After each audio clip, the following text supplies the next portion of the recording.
My name's Staff Sergeant Jimmy Edmonds. I've been with the Sheriff's Office in Columbia County for 27 years.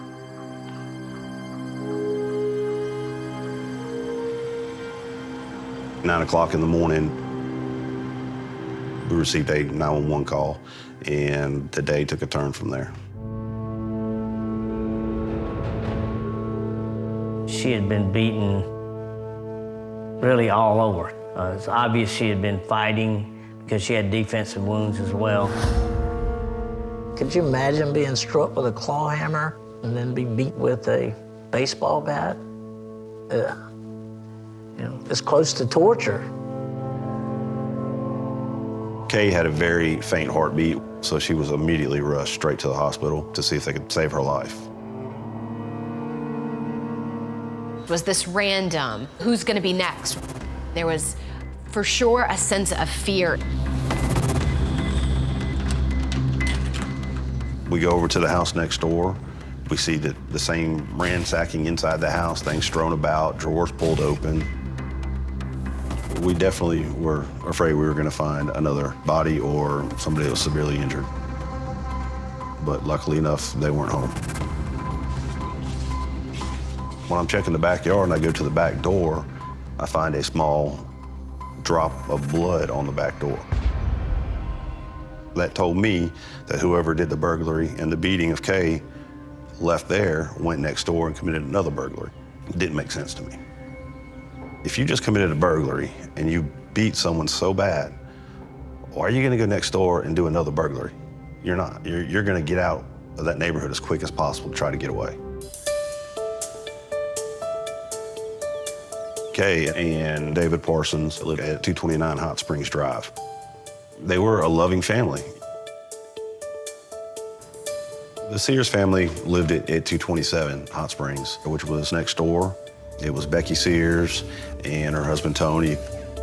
Becky had 2 sons from a previous marriage, Michael and Christopher Bowers. And then she had 3 sons, including 2 with Tony Sears. So a total of 5 boys. She was a busy mom. The Parsons family and the Sears family, when they moved in, they became instant friends. They did hang out all the time. They were always hanging out. They all play tennis together. They got kids that are the same age that play baseball together. So they were pretty close. From what Becky was saying, Kay was her best friend. From the way she was smiling, lit up, I could tell they had a good relationship. They were in such similar phases of their life, raising children, husbands that were working and traveling for work a lot. They had a lot in common.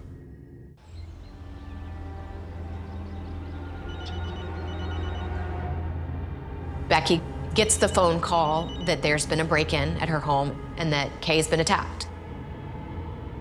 And she rushes back to her home. Kay's husband, David, was out of town. He was in California on business. So he wasn't home during all this. I ended up having to call him on the phone and tell him what happened. He said he was immediately trying to get on a plane to get back here as quick as possible.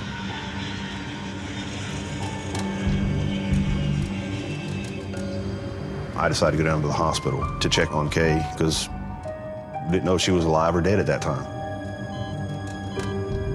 When David gets back, they explained to him that she was brain dead. There was no brain activity. So he made the decision to pull the plug.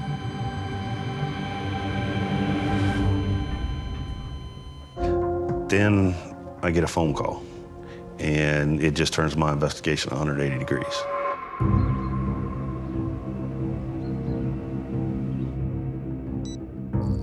Jail staff tells me that they have an inmate named Jerry Jacobs that wanted to talk to me about what had happened, that he heard on the news. Jerry Jacobs was incarcerated in the county jail for a minor traffic accident. I sit down with him in the interview room, and he just looks at me and he says, "I think my sister was involved in Kay's death." So I find out Jerry Jacobs is Becky Sears' brother. I said, what? It just blew my mind. She come to me one day, or there in the parking lot crying, and I was like, you know, what's wrong? And that's whenever she told me she was having the affair. One of the bombshells that Jerry tells investigators is that his sister was having an affair with Kay Parsons' husband, David, which changes the dynamic of this whole crime. She'd just call and say, well, something like, you know, Tony, he don't do this for me, he doesn't do that for me, and David does. I'm kind of shocked, but then the pieces start falling together, because there's my connection between these two women and these two houses. Jerry knew that there were two people who did not want Kay in the picture. I think the investigators immediately became suspicious of David. You just happened to be in California at the time your wife is murdered. Did he know what happened? Was he involved? You know, was this a plan?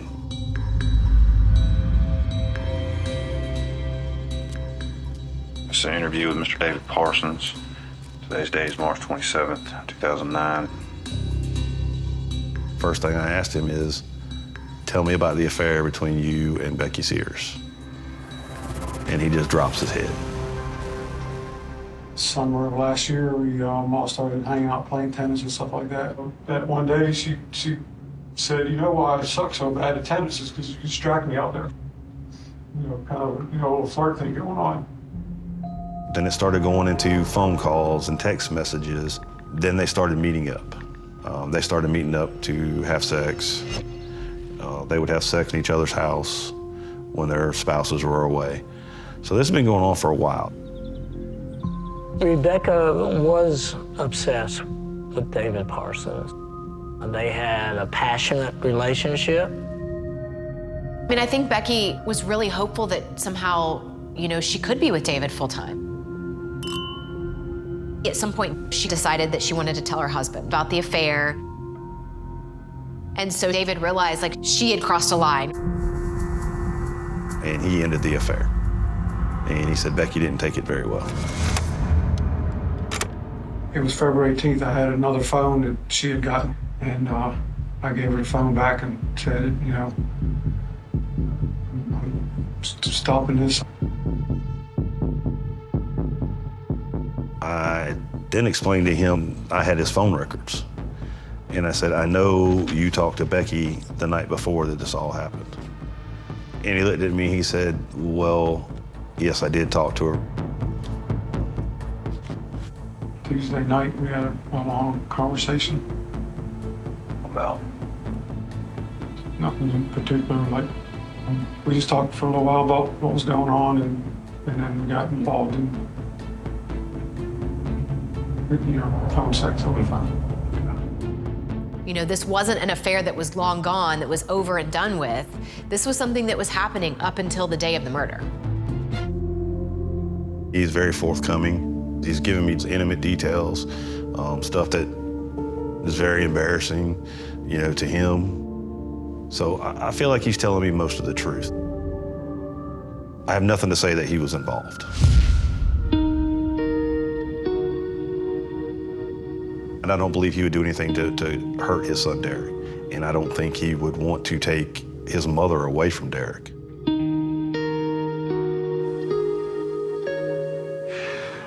So sorry, Derek.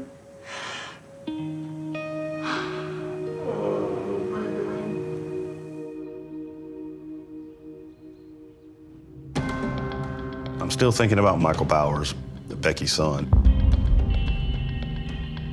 Still thinking that Michael is somehow involved in this. But then right at the end of the interview with David, he comes across with one more revelation. One thing I thought about, I asked her who knew, you know, if anybody else knew, and she did tell me that Christopher knew that she was with somebody else. This was another bombshell dropped into the middle of the case. The only other person that really had knowledge about this affair is her son, Chris.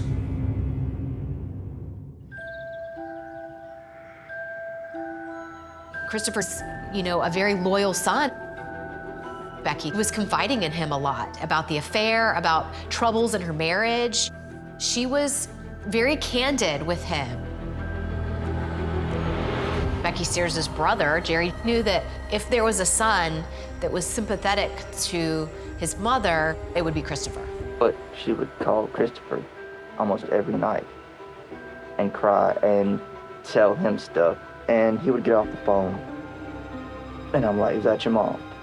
I'm like, yeah, what's wrong with her? You know what it is. You know what's wrong. I'm like, yeah. I was like, David again? He's like, yeah, David again. She crossed a line in terms of just a mother-son relationship and what information she just shared with him. So now, after all I've learned, I don't believe that Michael had anything to do with the crime.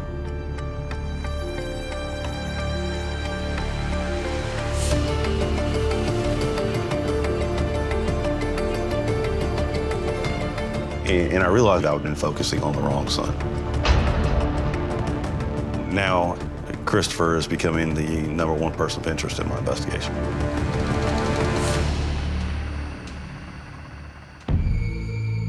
We started to dive into Christopher. We were able to discover that it was a really strange mother-son relationship between Becky and Christopher. Everybody called him a mama's boy, but it was to a different level. He would do whatever it took to please his mom. As he got older, she would give him money. She bought him a car, a house. Whatever Christopher wanted, Christopher got. But with all these gifts, there's definitely strings that came along with it. Whatever she asked of him, he would do for her. Christopher had a unique bond with his mother from the perspective of, this is my mom. If she's upset, I'm going to protect my mom. This is my mom, and there are no limits to what I would do for her. We were told that Becky would supply Christopher with, prescription drugs, hydrocodone, Oxycontin, different drugs like that. Now, is that something that a mother should do for her son? No. Until we started taking a lot of Xanax. He loves Xanax. And whenever he'd get on Xanax, I really couldn't do anything with him. Drug addicts will do amazing things for drugs. I'm pretty sure she took advantage of his mind not being clear. At this point, I believe that Christopher is so dependent and in love with his mother that he would kill for her.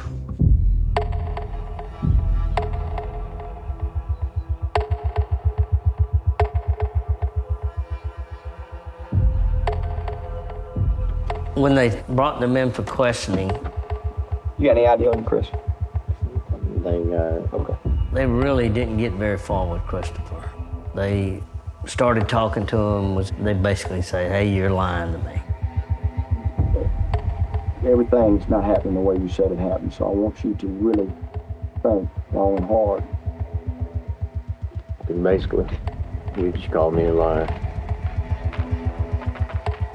And one of my friends died, and then my mother gets shot the next day. I want to speak to a lawyer right now. I'm sure that investigator said, oh, wow. That's the worst thing that can happen for them because they don't have the defendant locked down to anything. While Becky was the opposite. We sit her down, we read her rights, and Becky just starts talking.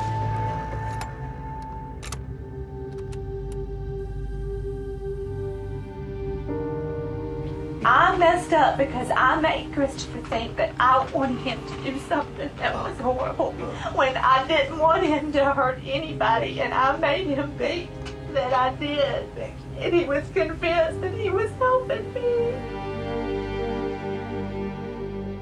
What I found so fascinating was how quickly this loving mother turns on him. I mean, she throws him to the wolves so quickly. It was an implied reason he was going to go to Kay's house because he was going, in his mind, to do whatever it took to make me happy. And if that meant hurting her, then he probably would do that too. But at the same time, I didn't think that he would, because he's so sweet. And that's the reason why he would do anything to make me happy. You know, it's just Rebecca Sears trying to do whatever Rebecca Sears thinks she needs to do to help Rebecca Sears. And if it means sacrificing her son, no hesitation whatsoever. She knew exactly what he was planning to do, and she had told him to make sure to stage the burglary in her house. Christopher then leaves back out the back door, goes back to his mom's house, stages a burglary there, runs out the front door, and he runs through a path in the woods. He's got a backpack with a spare pair of clothes. I mean, that's how orchestrated it was, that he had a backup pair of clothes. And Becky then gets a call from him where he is. She picks him up. Could you see blood on his clothes and stuff? I didn't see any blood on his clothes, but he had blood on his, I think he had blood on his face, and I asked him what he was doing. And I said, Christopher, please tell me that she is okay. Please tell me that you did not do this. He said, I beat the out of her.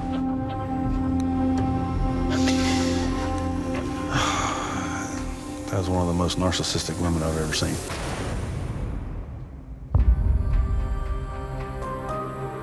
Becky Sears is the mastermind behind this whole plot. She just suckered her son in. She plied him, you know, with material things. She plied him with the drugs. She knew how much he loved her and knew that he would do anything for her. Here she was, kind of pulling his strings like a puppet master, and he was just doing her bidding. And any emotion that she showed, that she was upset for Chris or whatever, seemed completely contrived. I was so scared for him. I don't know how to protect him. I don't know what to do for him. I don't know. Go ahead now, stand up. Place your hands behind your back. You're under arrest for murder.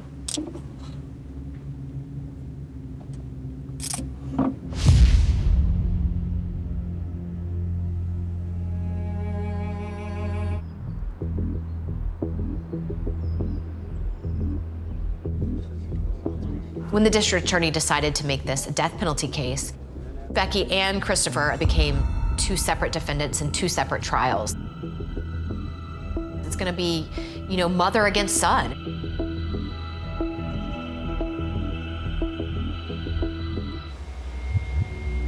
Before the case goes to trial, Becky drops another bombshell.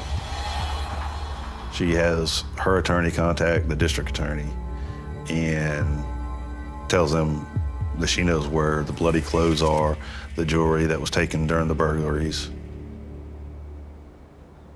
She told us that they were at her mother's house, in her mother's attic, hidden in a box. So we conducted a search warrant at her mother's house, found the box in the attic.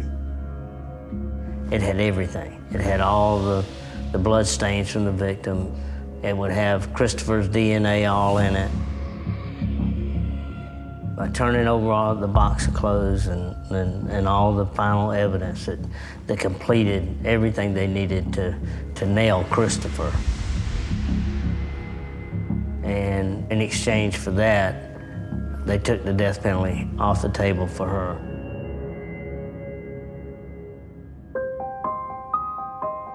She traded his life to save her life.